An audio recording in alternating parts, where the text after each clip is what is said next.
السلام علیکم ورحمۃ اللہ وبرکاتہ۔ تو میری بہنوں، آج ہم سیکھیں گے سورۃ الفجر مکیہ۔ اس کا رکوع 1 ہے اور آیتیں اس کی 30 ہیں۔ ہم اس کو آرام آرام سے پڑھیں گے تاکہ ہم ہر الفاظ کی ادائیگی ادا کر سکیں۔ تو آپ بھی اسی طریقے سے پہلے پڑھنا سیکھیے گا، پھر اس کے بعد روانی کے ساتھ پڑھیے گا۔ بسم اللہ الرحمن الرحیم۔ تو میری بہنوں دیکھیے گا، سب سے پہلے یہاں پہ گول دائرے کا نشان بنا ہے، یہاں پہ لام لکھا ہے، یہاں پہ بھی لام لکھا ہے، یہاں پہ بھی لام لکھا ہے۔ تو اس کا مطلب ہے اگر یہ قریب قریب آیتیں ہیں تو آپ اس کو ملا کے بھی پڑھ سکتی ہیں، ٹھیک ہے۔ لام کی آیت ہے تو آپ ملا کے بھی پڑھ سکتی ہیں۔ اگر آپ ایک ایک آیت پڑھنا چاہیں تو آپ ایک ایک آیت کو بھی پڑھ سکتی ہیں۔ میں آپ کو دونوں طریقوں سے سکھا دوں گی، ملا کے پڑھنا بھی، ایک ایک آیت کو پڑھنا بھی، ٹھیک ہے۔ پہلے ہم ایک ایک آیت کو پڑھتے ہیں، پھر میں آپ کو ملا کے پڑھنا بتاتی ہوں۔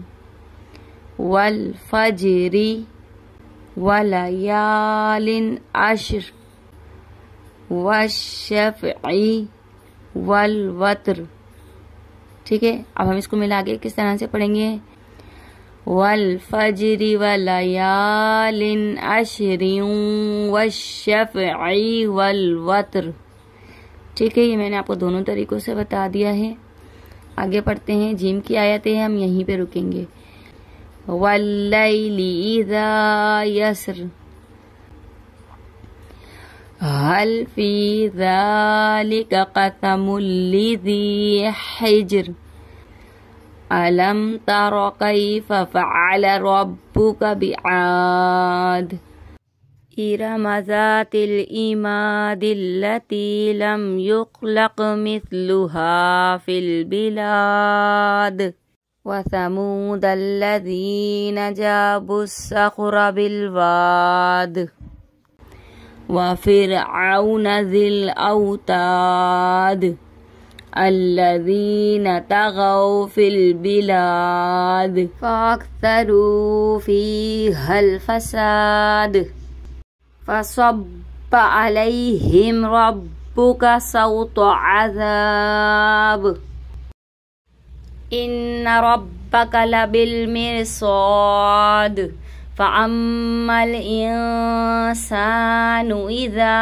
ما ابتلاه ربه فأكرمه ونعمه فيقول ربي أكرمن وأما إذا ما ابتلاه فقدر عليه رزقه فيقول ربي أهانن كلا بل لا تكرمون اليتيم ولا تحاضون على طعام المسكين وتأكلون التراث أكلا لما وتحبون المال حبا جما كلا إذا دكت الأرض دكا دكا وجاء ربك والملك صفا صفا وجيء يومئذ بجهنم يومئذ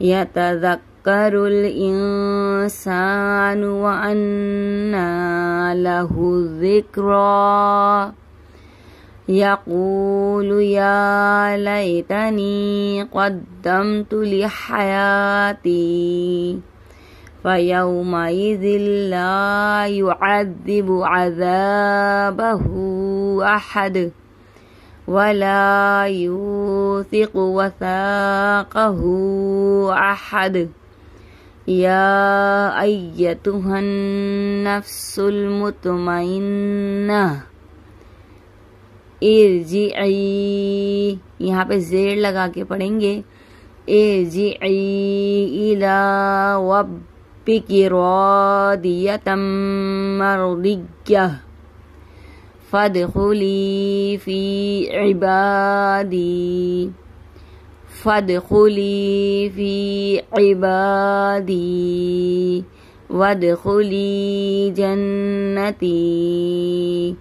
یہاں پہ رک کے بھی پڑھ سکتے ہیں اور یہاں پہ ملا کے بھی پڑھ سکتے ہیں، فادخلی فی عبادی وادخلی جنتی۔ ٹھیک ہے، دونوں طریقوں سے پڑھ سکتے ہیں کیونکہ لام کی آیت ہے، لام کی آیت میں مرضی ہوتی ہے آپ ملا کے پڑھیں اور مرضی ہوتی ہے آپ ٹھہر کے پڑھیں۔ تو ہماری سورۃ الفجر مکمل ہو گئی ہے۔ اللہ عز و جل سے دعا ہے اللہ پاک ہمیں قرآن پاک کو مخارج کے ساتھ پڑھنے کی توفیق عطا فرمائے۔ دعاؤں میں یاد رکھیے گا، اپنا بہت سا خیال رکھیے گا۔ اللہ حافظ۔